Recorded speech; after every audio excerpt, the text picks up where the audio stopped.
जय जय श्री हरिवंश। प्रणाम। राम सिंधु घन सजन धीरा, चंदन तरु हरि संत समीरा। मोरे मन प्रभु अस विश्वासा, राम ते अधिक राम करी दासा।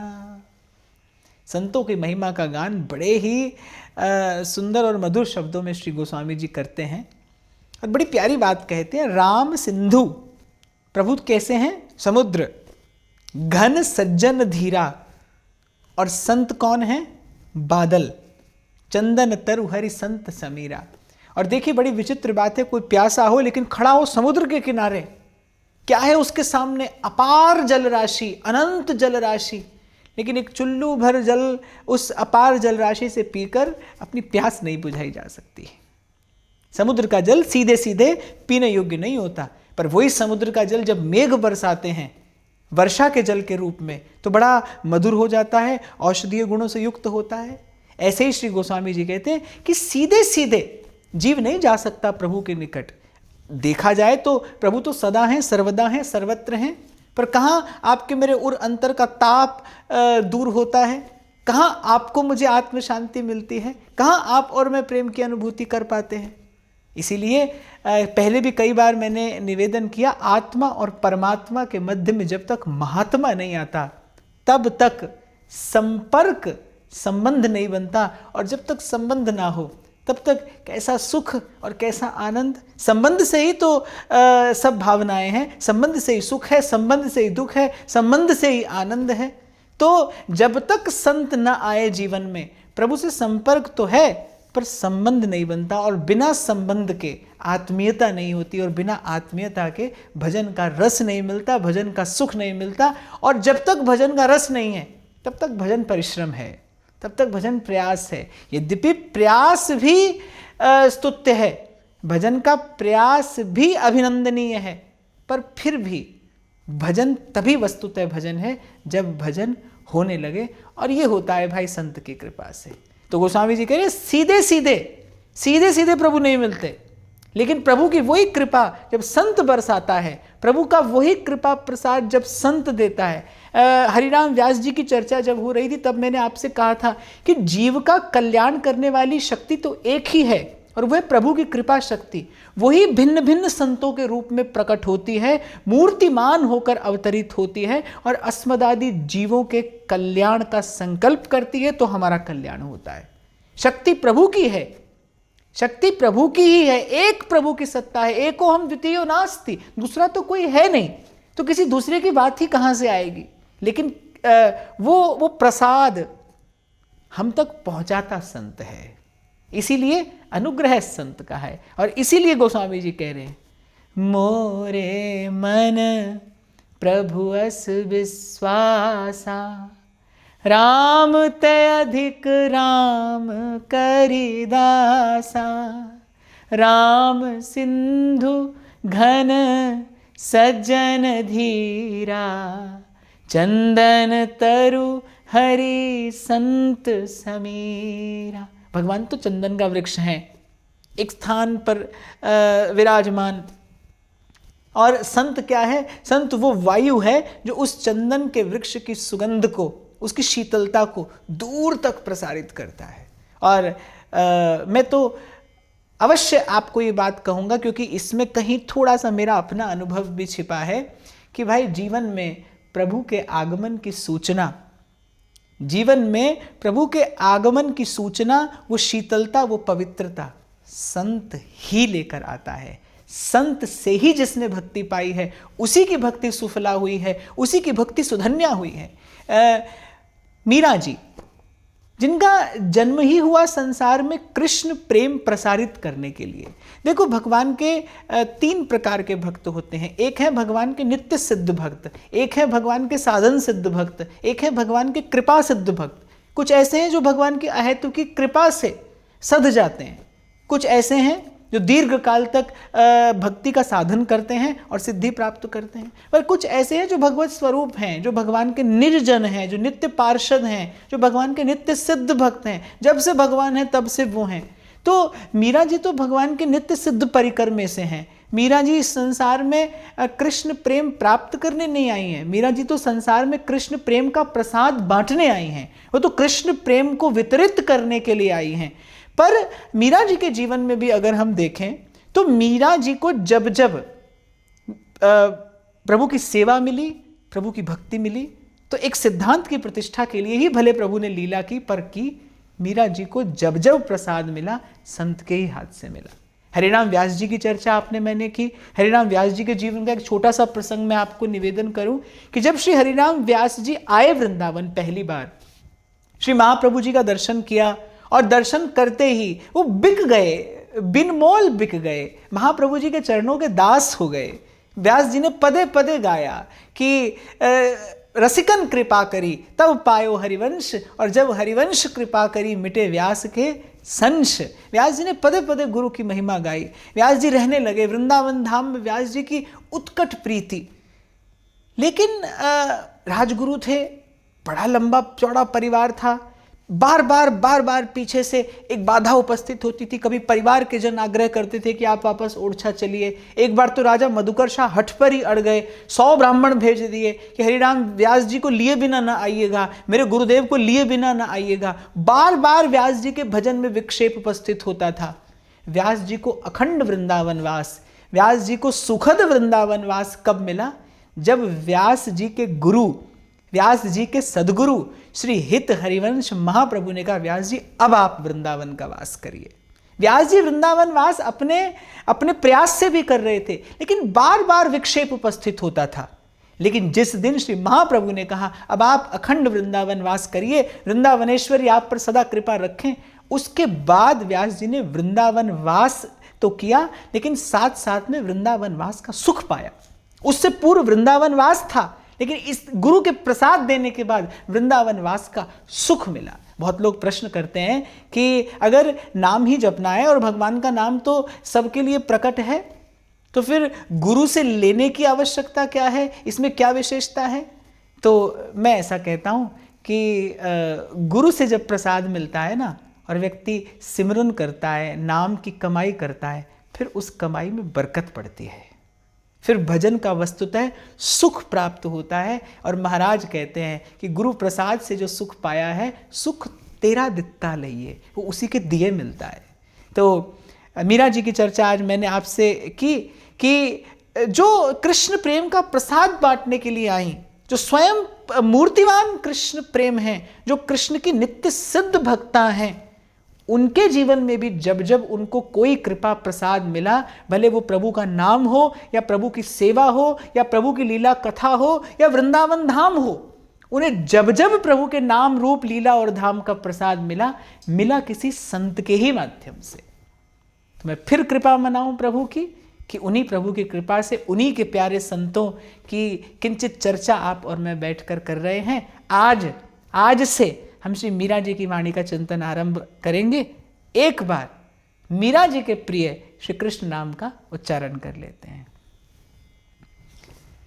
कृष्ण गोविंद गोविंद हे गोपाल नंदलाल, कृष्ण गोविंद गोविंद हे गोपाल नंदलाल, कृष्ण गोविंद गोविंद गोपाल नंदलाल, कृष्ण गोविंद गोविंद हे गोपाल नंदलाल, हे गोपाल नंदलाल, हे गोपाल नंदलाल, गोपाल नंदलाल, हे गोपाल नंदलाल, हे गोपाल नंदलाल, हे गोपाल नंदलाल, हे गोपाल नंदलाल, हे गोपाल नंदलाल, कृष्ण गोविंद गोविंद हे गोपाल नंदलाल, कृष्ण गोविंद गोविंद हे गोपाल नंदलाल, कृष्ण गोविंद गोविंद गोपाल नंदलाल, कृष्ण गोविंद गोविंद, हे गोपाल नंदलाल, हे गोपाल नंदलाल, हे गोपाल नंदलाल। श्री सद्गुरु चरणारविंदो जयति। तो श्री मीराबाई सा ने दुलराया है अपनी वाणी से प्रभु के नाम को, प्रभु के रूप को, प्रभु की लीला को, प्रभु के धाम को, और गाया है बाई सा ने भक्ति और हरि भक्तों का गुण। तो मीरा जी की वाणी में प्रभु की नाम, रूप और लीला माधुरी है। मीरा जी की वाणी में गुरु महिमा है, मीरा जी की वाणी में नाम महिमा है, मीरा जी की वाणी में भक्ति की महिमा है। और मीरा जी ने खूब गाया है जस हरि भक्तों का, प्रभु के प्यारे संतों का। वाणी तो बहुत विस्तृत है और अतिशय सुंदर है, अतिशय मधुर है, हृदय में कृष्ण प्रेम का भाव उद्दीपन करने वाली है। और मैं तो बड़े सुदृढ़ विश्वास से कहता हूँ, बार बार कहता हूँ कि जैसे कबीर साहब के शब्दों में अनहद का नाद गूंजता है, सूरदास जी के शब्दों में गोपाल का प्रेम प्रकट होता है, ऐसे ही श्री मीरा जी के शब्दों में कृष्ण प्रेम छलकता है। इसलिए नाम ही है उनका प्रेम दीवानी मीरा। तो चाहे वो नाम माधुरी हो, रूप माधुरी हो, लीला माधुरी हो, भक्तों का और भक्ति का गुण हो, या फिर संतों की महिमा हो, प्रेम तो पदे पदे प्रकट हुआ ही है। और मीरा जी की वाणी कहीं कहीं पर चमत्कृत कर देने वाली है, हृदय को आनंदित कर देने वाली है। तो जैसा मैंने कहा, वाणी तो बहुत विस्तृत है। मैं प्रयास करूंगा कुछ भाव रत्न मैं इस रस सिंधु से निकाल कर ला सकूं, आप और मैं उन भाव रत्नों के आलोक में अपने मन मंदिर में बैठे अंतर्यामी प्रभु का दर्शन कर सकें। तो जैसा मैंने कहा कि श्री मीरा जी ने नाम, रूप और लीला माधुरी गाई है, हरि भक्तों का और हरि भक्ति का गुण गाया है, नाम महिमा कही है और गुरु महिमा गाई है। तो मुझे ऐसा लगता है कि श्री मीरा जी की वाणी का चिंतन हम आरंभ करें श्री मीरा जी द्वारा गाई गुरु महिमा से ही। तो सबसे पहला पद जो मुझे अतिशय प्रिय है और मैं बार बार आपको सुनाता हूँ, मैं भी बार बार इसे गाता हूँ, गुनगुनाता हूँ, आनंद आता है जब मीरा जी कहती हैं। कहीं एक प्रेम का उन्माद छलकता है, कहीं एक आनंद का अतिरेक प्रकट होता है मीरा जी के इन शब्दों से। जैसा मैं कई बार आपको कहता हूँ ना, अस्त व्यस्त तो आप किसी भी प्रकार से हो सकते हैं, और अगर आप साधक हैं तो भी उपासना की कई ऐसी पद्धतियां हैं जो आपको बहुत व्यस्त कर देती हैं, और कई तो ऐसी पद्धतियां हैं जो आपको त्रस्त कर देती हैं। एक भक्ति है जो आपको मस्त करती है। और जब मीरा जी के लिए कहा जाता है ना प्रेम दीवानी मीरा, तो हृदय पटल पर एक ऐसी छवि प्रकट होती है मीरा जी की कि हाथ में तंबूरा है, पाँव में घुंघरू बंधे हैं, नेत्र अर्धनिमीलित हैं, हृदय भरा है कृष्ण के अनुराग से, रोम रोम से छलक रही है वो प्रेम सुधा, और उनको स्पर्श करके भी जो वायु जाती है वो कहीं कृष्ण प्रेम के सुवास का प्रसार कर देती है, और दूर तक कृष्ण प्रेम के जो पिपासु जन हैं, जो अनुरागी जन हैं, उनका हृदय शीतल हो जाता है, आनंदित हो जाता है। तो आज जो पद जहाँ से हम आरंभ करने जा रहे हैं, उस पद में कहीं इसी प्रकार का प्रेमोन्माद, प्रेमजन्य मस्ती, आनंद का अतिरेक प्रकट हुआ है। कोई कछु कहे मन लागा, कोई कछु कहे जन्म जन्म का सोया मनवा, जन्म जन्म का सोया मनवा, सतगुरु शब्द सुन जागा, कोई कछु कहे मन लागा, ऐसी प्रीत लगी मोहन स्यों, ऐसी प्रीत लगी मोहन स्यों, जो सोने में सुहागा, कोई कछु कहे। मीरा के प्रभु गिरिधर नागर, मीरा के प्रभु गिरिधर नागर, भाग हमारा जागा, कोई कछु कहे मन लागा, कोई कछु कहे।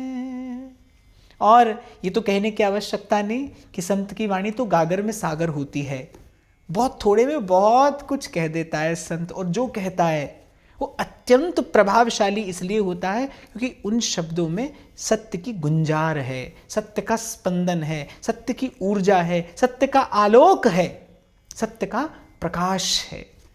तो श्री मीरा जी कहती है अब कोई कछु कहे मन लागा। जैसे कबीर साहब कहते हैं, कहत कबीर सुनो भाई साधो, मन का संशय भागा माई नाम रंग लागा। देखिए कितना प्रयास जीव करता है सुख पाने का, लेकिन जो अंतःकरण है जिसे सुख की अनुभूति होती है वो अंतःकरण कभी न तो मल से विक्षेप से मुक्त होता है और न कभी माया का आवरण हटता है। इसीलिए सुख के फेर में सदा दुख हाथ लगता है। कहूँ न पायो सुख, राधा वल्लभ लाल बिन कहूँ न पायो सुख, डारन डारन में फिरो पातन पातन दुख। जब श्री हरिराम व्यास जी की चर्चा आप और मैं कर रहे थे तो मैंने आपसे एक भाव निवेदन किया था कि सुख पाने का कुछ लक्षण भी है। जैसे आप भोजन करें तो आवश्यक है ना कि पेट भरना चाहिए, ऐसे सुख पाया है आपने तो उसके कुछ लक्षण जीवन में प्रकट होने चाहिए। और सुख पाने का प्रथम और बड़ा प्रासादिक लक्षण ये है कि जैसे ही जीवन में सुख आता है इच्छा होती है कि इसे बांट दिया जाए। संसार के सुख को कैसे आप दुबका कर रखते हैं, छुपा कर रखते हैं, बचा कर रखते हैं कि कहीं किसी की दृष्टि ना पड़ जाए, केवल मैं ही उपभोग करूं इसका, किसी के साथ बांटने को तैयार नहीं होते आप। संसार के सुख की तो कुछ ऐसी ही बात है भाई। बहुत सुंदर घर आपने बनाया हो तो क्या आपकी कभी इच्छा होगी कि किसी दीनहीन दरिद्र को इसमें रख लिया जाए? बड़ा सुंदर भोजन हो तो मन करता है कि भाई मैं ही पाऊं, अधिक से अधिक मैं पालूं, जितने सुंदर वस्त्र आभूषण है सब मेरे ही पास होने चाहिए, किसी के साथ बांटने को आप तैयार नहीं होते। बांटने का मन न हो अर्थात जो आपने पाया है वो सुख के फेर में, सुख के भ्रम में कुछ और है, और कुछ और क्या, दुखी है। दो ही तो बात है, तो सुख है या दुख है। सुख पाने का प्रथम लक्षण है, और मैंने कहा कि प्रासादिक लक्षण है सुख जीवन में आए यदि, कि आपके मन में इच्छा होगी कि आप बांटें, आप बांटें। जब गुरु साहिबान जैसे लोगों ने सुख पाया तो उन्होंने गाया, नानक सुख पाते हैं तो फिर गाते हैं, सुख पाया, प्रबोध देते हैं अपनी वाणी से। तू काहे डोले प्राणिया, तू काहे डोले प्राणिया, तुद राखेगा सिरजनहार। गली गली गाया, गली गली गाया, जी जन जन को जगाया, जन जन के मन मन में मंदिर बनाया। जिसने सुख पाया फिर उसने गाया और गाकर सुख बांटा। तो सुख जीवन में आए इसका लक्षण है ये। इसलिए आप सचेत रहिएगा, सावधान रहिएगा, देखिएगा जैसे सुख समझ रहे हैं आप वो वस्तुतः सुख है भी कि नहीं। जैसे आप मस्ती समझते हैं, वो देखना मस्ती है या कुछ और है, कहीं वो माया जाल तो नहीं जिसमें फंस कर आप ये जीवन रूपी अमूल्य अवसर खो बैठे, गंवा बैठे। तो मीरा कहती है अब कोई कछु कहे मन लगा। ये मस्ती वास्तविक मस्ती है। क्यों? जन्म जन्म का सोया मनवा, सतगुरु शब्द सुन जागा। और मैं एक बात आपको और निवेदन करूंगा, मीरा जी के मुख से निकला एक एक शब्द वेद वाणी के समान प्रमाणिक है, क्योंकि मीरा जी श्री भगवान का नित्य सिद्ध परिकर हैं। वो इस संसार में आई है कृष्ण प्रेम के आलोक का प्रसार करने के लिए, कृष्ण प्रेम की सुवास प्रसारित करने के लिए। उनका एक एक शब्द वस्तुतः तो वो कृष्ण प्रेम की मूर्तिमान स्वरूप हैं, वो कृष्ण प्रेम स्वरूपिणी हैं। वो भगवान की प्रकट कृपा मूर्ति हैं, कृपा का विग्रह है। वो इसी रूप में संसार में प्रकट हुई हैं। उनके आने का एक ही उद्देश्य है कि हम जैसे जीव कहीं कृष्ण प्रेम की झलक पा सकें। जब उनके रोम रोम से छलके वो कृष्ण प्रेम की माधुरी, तो कहीं चंचू भर हम भी पान कर सकें। अन्यथा हम जैसे जीवों के लिए जो त्रिताप से तपे और त्रिदोषों से ग्रस्त हम जैसे जीवों के लिए कहाँ संभव है माया के आवरण के उस पार की झलक पा लेना। भक्त आता है बस वहां की एक झलक आपको मुझे दिखाने के लिए। तो मीरा जी के शब्द चिंतनीय हैं, ध्येय हैं। मीरा जी कह रही है कि जन्म जन्म का सोया मनुआ, सतगुरु सबद सुन जागा। जो मैं आपसे बार बार कहता हूं कि जो अंबुज के पात में पात, पात में पात, और त्यों संतन की बात में बात, बात में बात। गुरु की, संत की बात से ही ये बिगड़ी बात बनती है। महामोह तम पुंज जासु वचन रवि करहि निकर। इसलिए अर्जित करना है जीवन में तो फिर कुछ ऐसा अर्जित करिए कि आपका गुरु आपके लिए कुछ कृपा से भरे, कृपा से पूर्ण शब्द कह दे। और मैं आपको सत्य कहूंगा भाई, गुरु के मुख से निकले सोई मंत्र है। मंत्र की व्याख्या क्या है? क्या होता है मंत्र? जो मन को तर कर दे, जो मन को भिगो दे भाव में, उसी का नाम तो मंत्र है। और अगर मैं दूसरी दृष्टि से कहूं तो जो मन को अंतर्मुखी कर दे वो मंत्र है।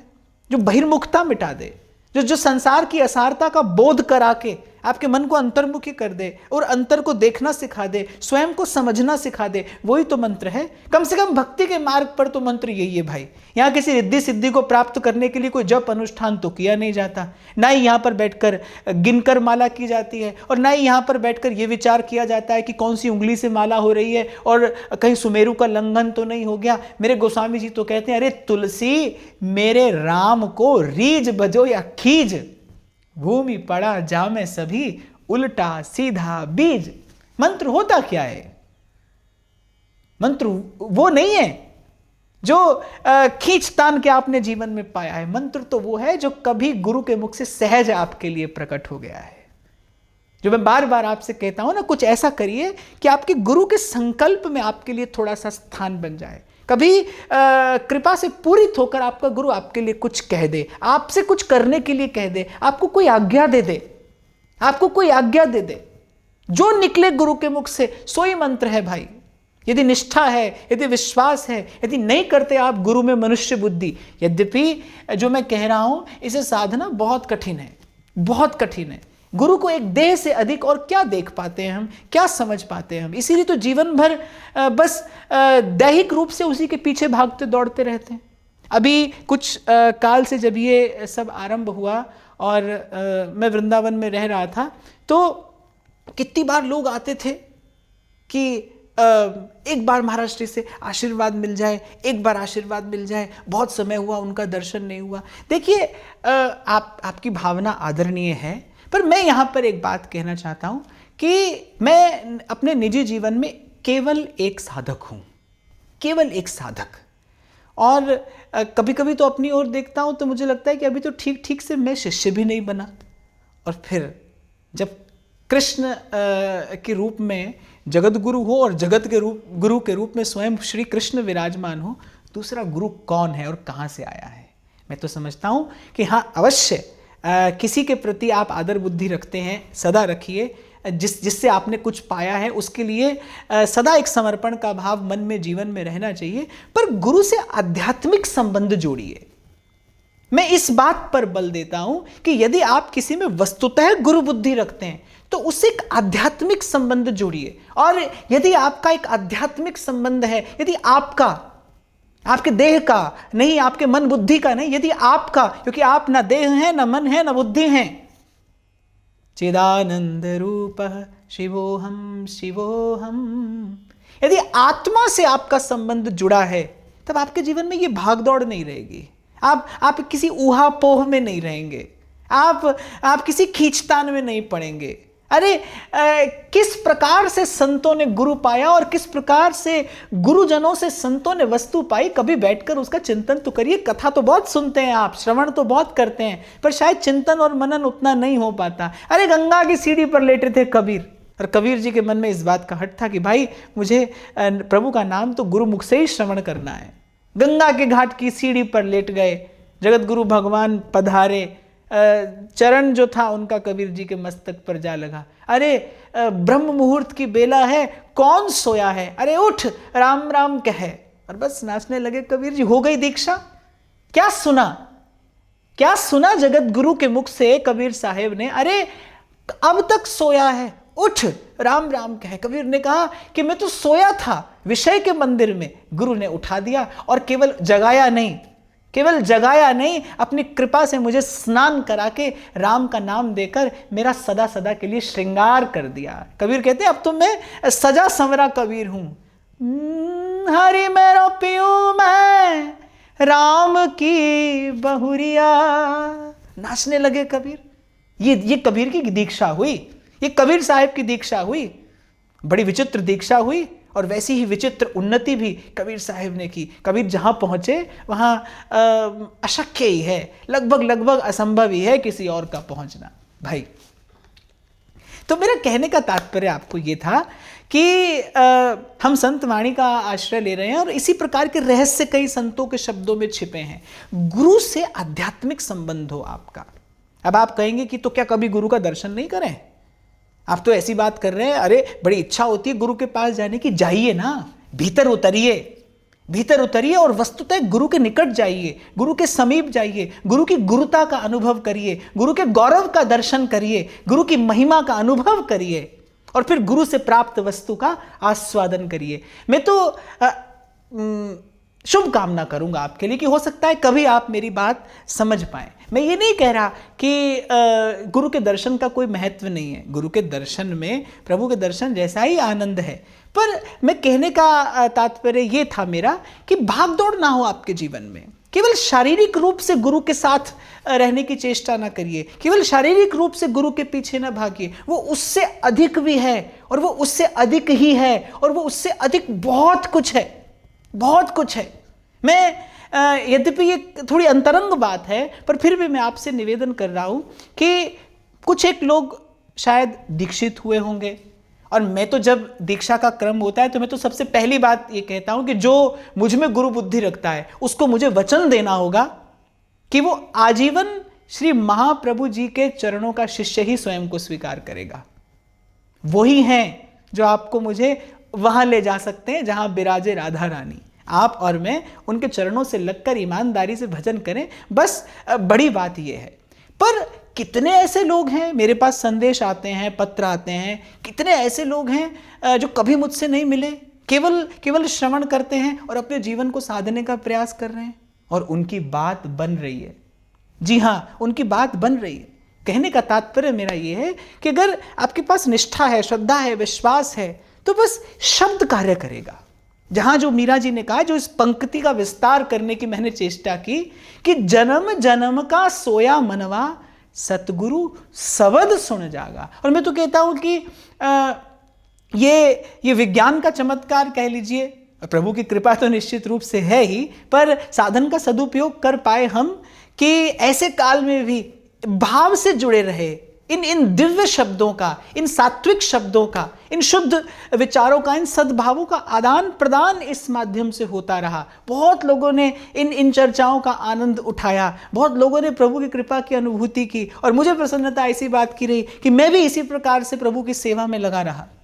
लेकिन प्रयास यही करिएगा कि गुरु के संकल्प में आपको थोड़ा स्थान मिले, खींचतान ना हो, ऊहापोह ना हो, बहुत दौड़ भाग ना करिए। मैं तो आपको बार बार कहूंगा, बहुत दौड़िए भागिए नहीं, शारीरिक रूप से बहुत पीछे मत दौड़िए, बहुत पीछे मत भागिए। जहां हैं गुरु से आपको नाम मिल गया, साधन मिल गया, उपासना पद्धति मिल गई, एक आचार संहिता मिल गई, एक अनुशासन मिल गया, अब उसका पालन करिए, भीतर उतरिए। जो बाहर है वो भीतर भी बैठा है। और मिलबो नैनन ही को नीको, संत कहते हैं, मिलबो नैनन ही को नीको। अरे ऐसा कोई संबंध बनाइए ना गुरु से, जहां पहुंचने के लिए आपको किसी से अनुमति ना लेनी पड़े, आपको किसी से आज्ञा ना लेनी पड़े, आपको द्वार पर आकर याचना ना करनी पड़े। दिल के आईने में है तस्वीर यार, बस जरा गर्दन झुकाई देख ली। और जब कल्याण होगा भाई, गुरु के शब्द से होगा। सतगुरु सबद सुन जागा। कभी कृपा में, आनंद में भरकर कह दे गुरु आपके लिए कुछ, दे दे आपको कोई आज्ञा। और फिर आगे कहती हैं मीरा जी, ऐसी प्रीत लगी मोहन स्यों, जो सोने में सुहागा। गुरु के प्रसाद से मन जिसका था उसके पास पहुंच गया। ऐसी प्रीत लगी मोहन सो। गुरु ने मन मारा नहीं, गुरु ने मन को मिटाया नहीं, गुरु ने मन को मोहन से मिलाया। चल मन मोहन से मिलवाऊं। गुरु ने मेरे मन से कहा, अरे चल मन मोहन से मिलवाऊं। गुरु ने मन को मोहन से मिलाया। ऐसी प्रीत लगी मोहन से, ऐसा प्रेम हुआ मोहन से, जो सोने में सुहागा। और ये मेरा दुर्लभ मानुष देह मेरे गुरु ने कृपा करके सफल कर दिया।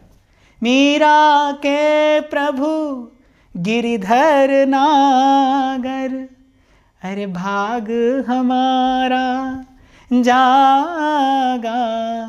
अब कोई कछु कहे मन लागा, मोहे सुहागन कीनी, सुहागन कीनी,